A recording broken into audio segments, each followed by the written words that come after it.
We just had our biannual home tour, which was a tremendous success. We still don't know the exact numbers, but we believe the tickets sold were somewhere around the 330 range. That's approximately 330 people that are coming as far south as Fort Lauderdale and as far north as Stewart that came through to see 13 wonderful homes and 2 churches here as well. We had a lot of people from the neighborhood volunteering, and the compliments that we heard throughout the tour were unbelievable. Non-stop how happy these people were to be able to come through and look at the homes, the art, the collections, the historic architecture. So it really was a tremendous event. It was a great day for Parrot Cove. It was also a great day for Lake Warren. So I can see some of the volunteers in here today. Thank you to the volunteers and our program as well.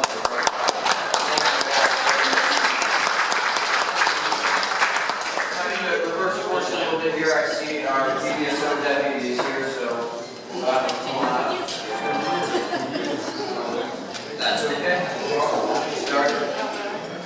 So we'll have our quick PBSO report, and then we'll move on to other topics.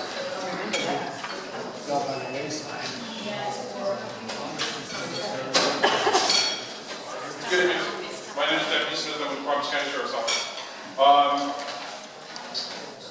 Typically, neighborhood association meetings, we tend to update on what's going on in the community, as well as any new developments as far as some of the special operations that we run. In the past few months, we've had a real uptick in heroin overdoses.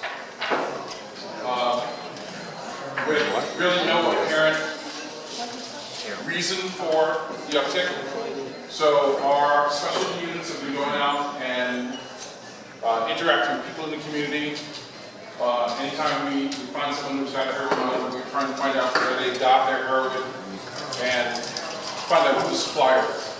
So our special ops have developed a suspect who's been selling tainted heroin. He's been mixing it with something else. It's been a real problem. A lot of people are overdosing on it. So they set up a buy for this guy and caught him and arrested him and charged him with about 4 felonies. So that's a good thing, and it's going to allow us to get the word out, and we're going to be able to chase the people down. In addition to that, I have a couple of handouts. I'll just use these out and just peruse them.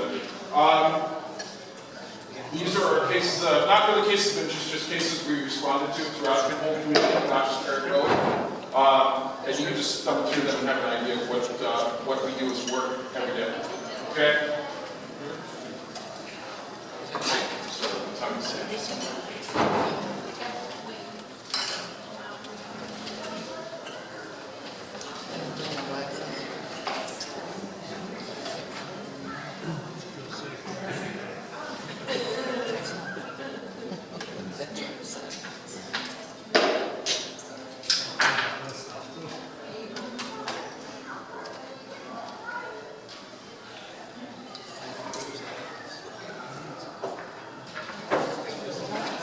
On 4/8/2017, we responded to 24/7 trip mark on North River Highway. There was a gentleman in there who threatened the clerk in the store with a knife when the clerk refused to sell him alcohol. Those of you who don't know, alcohol sales are prohibited in the city after 10 p.m. So this gentleman became extremely irate, pulled a knife on the clerk, threatened the clerk. We arrived on scene, got a description, deputy searched here, found him a few blocks away. We arrested him, as a matter of fact, I arrested him, for aggravated assault with the clerk. He kicked another deputy in the chest as we were putting him in the back of my patrol car. He kicked me as well. So he has been charged with battery on a law enforcement officer, 2 counts, as well as the aggravated assault. So I don't know how long he's going to be in jail, but I suspect it's going to be a while, and it will be prepared for that probably. That's really the only, believe it or not, the only 2 cases, the drug case I told you about earlier, and the assault that is directly related to Parrot Cove. All the other calls have been citywide. So if you have any questions for me? The operation of the heroin, where was that?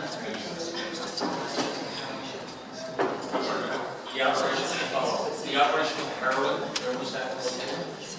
Where was the arrest made? Yeah. The actual arrest was made in Lantana. The gentleman comes into the city to sell and then leaves and There was the follow-up was, there was an incident on 12th and Dixie, I think it was Friday or Saturday night. it's 12 north. South. And there were multiple cars, any details about that, why such a large activity for that stop? Friday night I was working at that time. Friday or Saturday, I'm not sure which day it was. Well, my Monday was Sunday night. So unless it's something really that's going to go across, I wouldn't know about it just because it's water calls. Yes, sir. When you respond to Parrot overdose,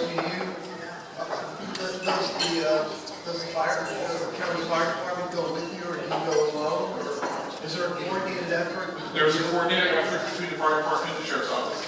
Typically, if we're going into a situation where the fire department feels like it might be dangerous, we go in first, make sure it's seen safe, and then the fire department responds. Now, if the fire department responds first, it doesn't call PPSO. Does PPSO always go where there's a call for an overdose? In the city, yes. Typically, we would always respond. Not for law enforcement purposes, usually just for security purposes for the fire department. Because we don't arrest people who call from that service. And then that also helps you coordinate, so you have a database as to where these things are occurring and how often. That's absolutely right. We have a crime analyst who tracks all of those calls, and we tend to lump those calls together in a specific area at a specific time to see if we can figure out who the people are in this area, usually while this stuff is going on. That's how we develop our rules to find out who we should be talking to and try to figure out who to talk to, Can you explain why you don't arrest somebody? State law. State law says if you call 911 for a medical emergency, then we're there for medical purposes, not for law enforcement purposes. If I come across somebody on the street who is doing something suspicious, and I make contact with that person and I come across drugs, that's a completely different situation than somebody dials 911 and says, I need help or I'm dying, or somebody calls for it. So what I do is just die because they're afraid to call. So if there's a stack of drugs next to the way you just come instead of Yes. And if I call because he has the oven does those, you can't arrest me either. No. good enough. I got you. Any other questions for me? Yes, ma'am. I'm just curious, with these overdoses, do they track if it's the same individuals? Or is it different places, but there might be one person who has 5 of each? Well, we write reports on people who overdose. So their names are always there as long as we have the information. Their names are always in those reports, and those can be pulled from a statistical standpoint. I don't really know how much good we do to say this person's overdosed 5 times because we're not going to arrest them. But that is available, the information. Yes.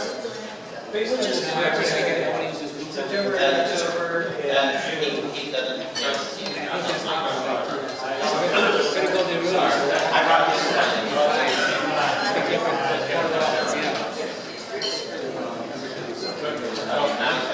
Well, you should know something true. Do you currently address of these places that have the most like these in such a way that you can label them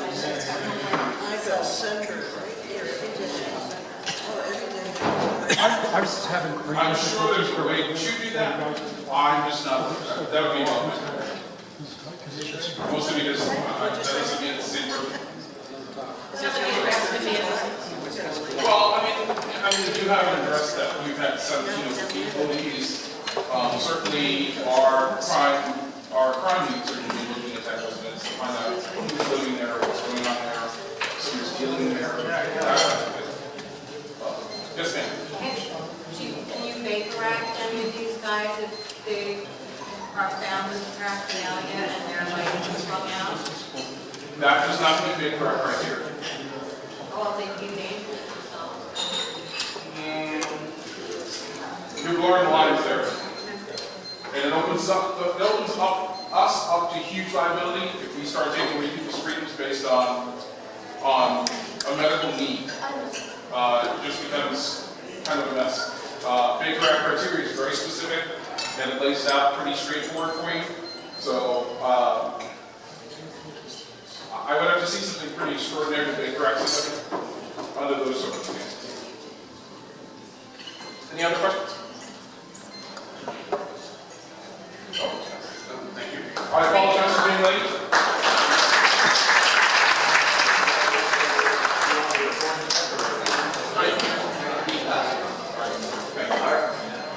Have a good night. Thank you very much, Deputy Smith. Okay, a couple of quick announcements. The beach resident parking passes are now on sale, or effective May 1st, correct? Next event coming up in Parrot Cove, we've mentioned it a couple of times so far, the swim through Parrot Cove is coming up. That's an event for Parrot Cove members only. We did it last year, it was a big success.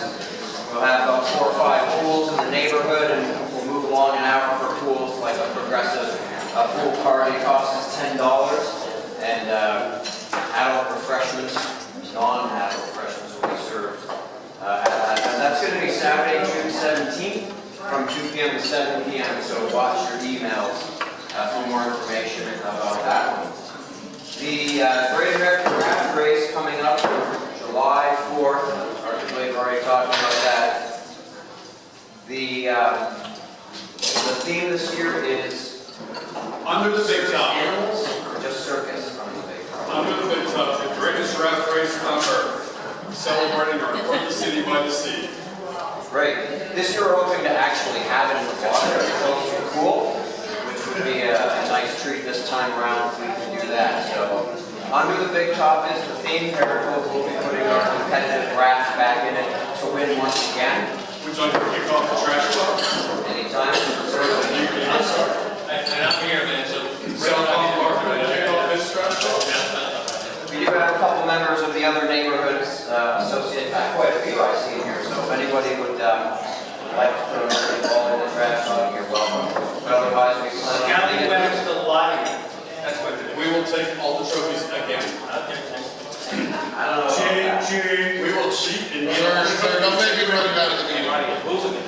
So for anybody who doesn't know, the downtown Jewel neighborhood, to which our friend John Faust here is the president, is the cheatingest neighborhood.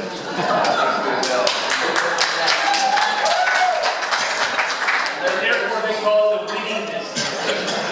There's still some bad blood over there, so we'll see what happens again this year. Ask your friend who's he's going to be around, the guy who's missing teeth from the last year.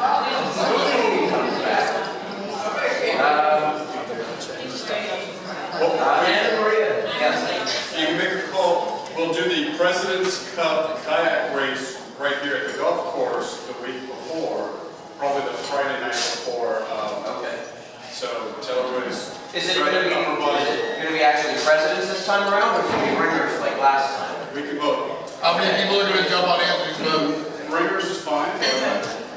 Now you catch me and I guess we'll have to do ringers. All right, let's see what happens. Anna Maria has a quick announcement for us for the Art League event. How long do I have for you? 30 seconds. Can I have the office this time too, since it was so short?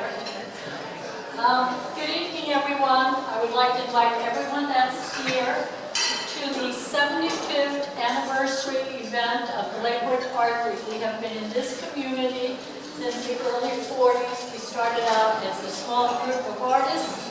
We maintain our own gallery at 604 Lucerne Avenue. There's 108 members. Many, of course, are snowbirds. They're not here tonight.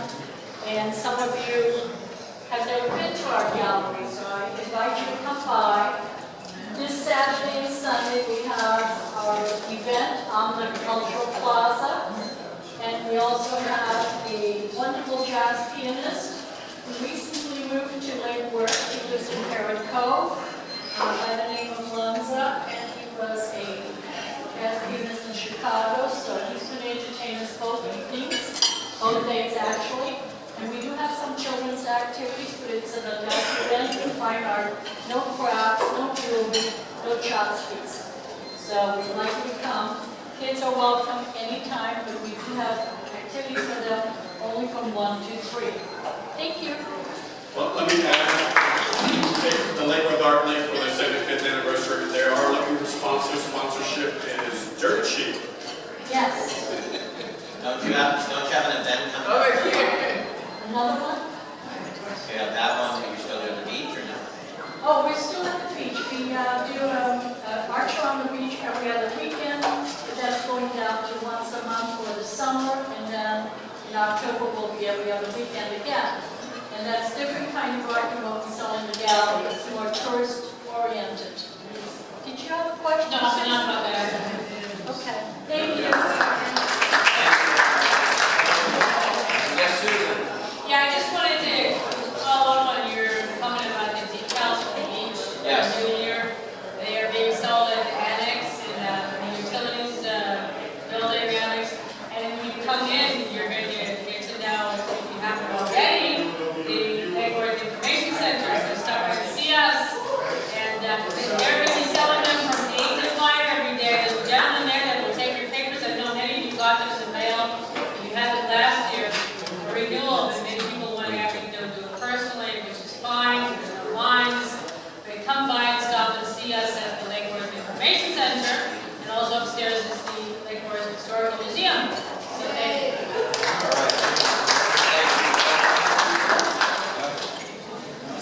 Okay, so we're going to get into the main topic of our meeting here, and maybe about a half year or so ago we had also had a presentation on the same topic.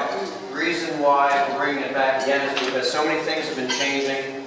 We constantly hear about it non-stop at the association level and at the city level. There's a lot of residents that are concerned and very interested to know exactly what's going on. Just like I said in the last time we did this is an informational presentation from a couple of our elected officials who are here to let us know what type of things have been going on in terms of addressing the topic, and it's from all sides. It's ensuring that those that are seeking treatment are being treated appropriately, and it's of course for those in the neighborhoods where these are all popping up, and how those folks are being treated and what they're doing for the neighborhoods and that as well. So it's a whole package. No one's there to deny that anyone doesn't deserve treatment. Of course, they need treatment. They need to be treated fairly and treated well while they're in there. They're very vulnerable.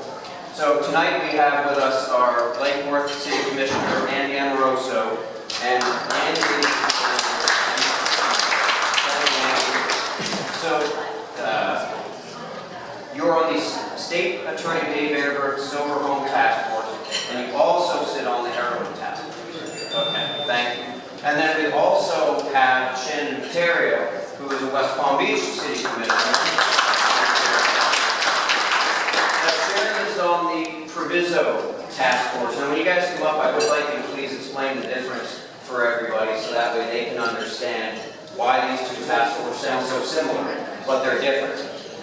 We did also originally have planned one of the Boynton Beach City Commissioners come and talk a little bit about what they're doing. However, because of the sunshine laws, we didn't have it noticed, and he sits on the same board as Andy. It would also be a little bit redundant. So that's why we're going with this format that we have here tonight. So if you guys want to come on up, have me talk to us a little bit about this. And also, they're going to share with us some statistics, some information, some of the costs that the community, the taxpayers are incurring, and what goes on in some of these calls from PBSO. I know we touched on it a little bit with the PBSO presentation, but I'll turn it over to you guys. Thank you.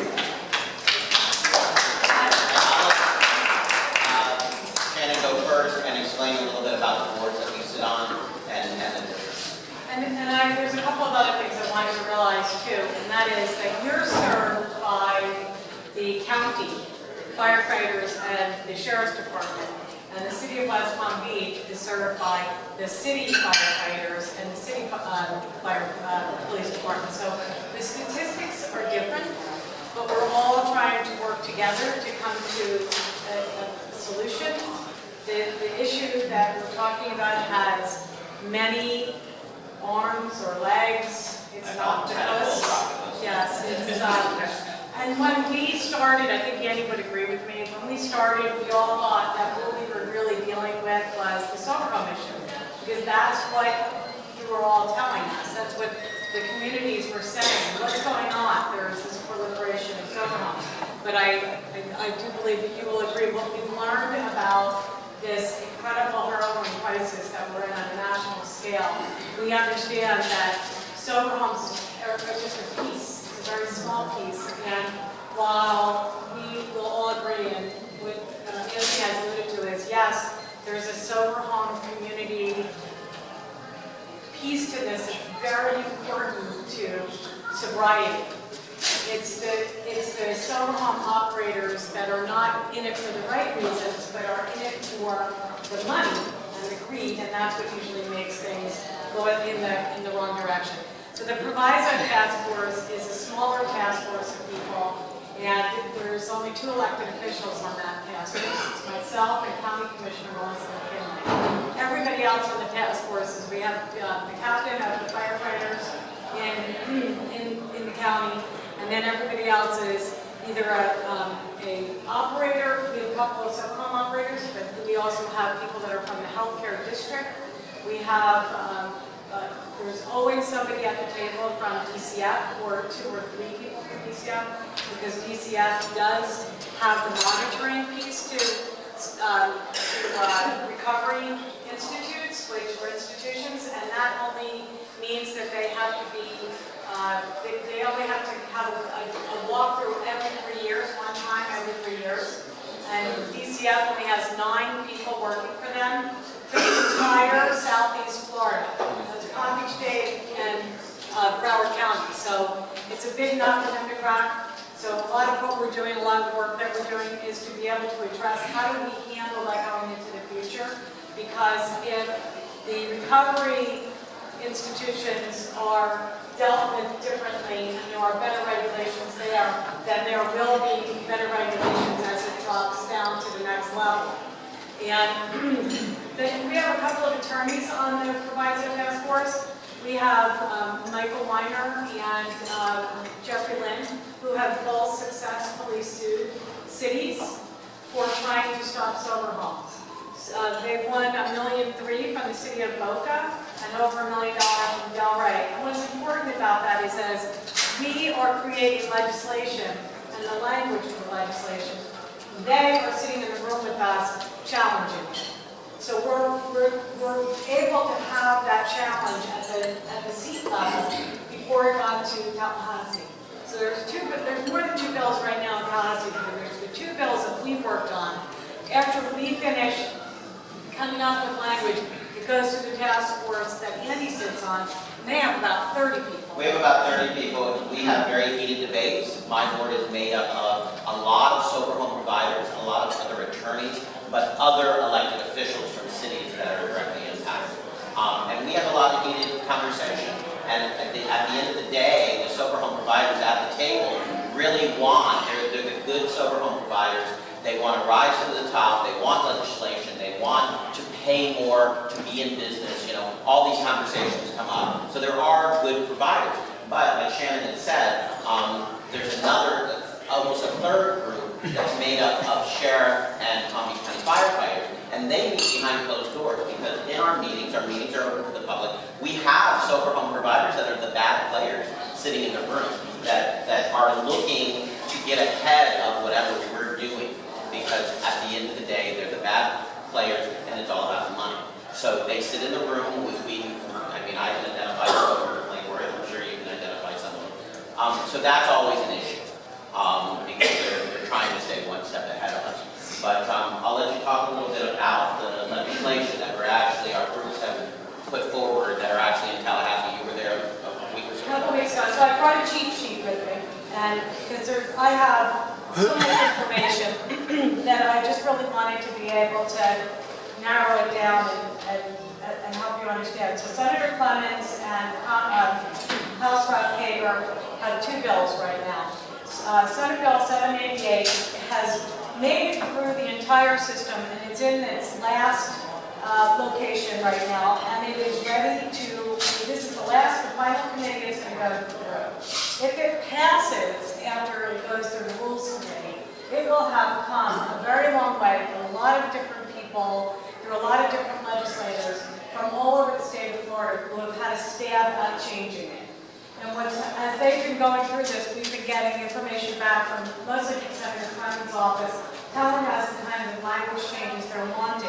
And we're able to go back and re-lobby at the legislative level again, so that they understand that the value and importance of this legislation is to make sure that we are shoring up the felony charges for the bad actors, for the operators. And we're not talking about the sober homes right now. We're talking about the operators that are operating recovery residences that they may have a sober home attached to them, but what they're doing is their patient program. It's as simple as something like this. Someone makes a telephone call to an 800 number, and they don't even realize, Mrs. Smith, who lives in Connecticut, doesn't even realize that that 800 number is not even a real 800 number that's actually going to give her a lot of options. It's already been set up at that level that you're going to be talking to somebody who's brokering. That person's going to put you in touch with somebody else, and they're going to offer you a plane ticket. That is a felony. That is illegal. You cannot offer them a stick of chewing gum. Nothing. But they're offering them a way to get here. They're offering them a lot of other bells and whistles when they do get here, so that as long as they have health insurance, they want that. Because their health insurance pays for all of the things that when they are done with recovery and they go into a sober home to live their sobriety, to try to get back to a normal life, believe it or not, some of these places would prefer for them to cycle back again into recovery, because then their insurance program starts all over again. The second bill that's currently in the House or that's actually in the House is House Bill 807, and that's ready to go to the floor this week, actually. This week that we're in. And it covers pretty much the same things, but it gives a little bit more teeth to the municipalities. This is the one that's not going to do so well. This is the one that gives more teeth to the municipalities to be able to regulate. But I think that in our lifetime, that's going to happen. And before we go any further, can I just ask, does everybody here we've talked about this issue so much, do you all know what a sober home is? Do you all understand it? Yes. How about this? Does anybody nod? Okay, so I will talk to you after, because I think it's really, it's just one of those things. We had a lot of debate a couple of years ago when we first started realizing that in all of our neighborhoods we have sober homes, and how could that possibly be? And I think people have finally gotten their head wrapped around how that happens and why it happens, and the difference between a good sober home and one that's not so good, especially if you happen to live in one. And that takes us into what goes on in Lakewood and what we can do, what we can't do. I can tell you we can't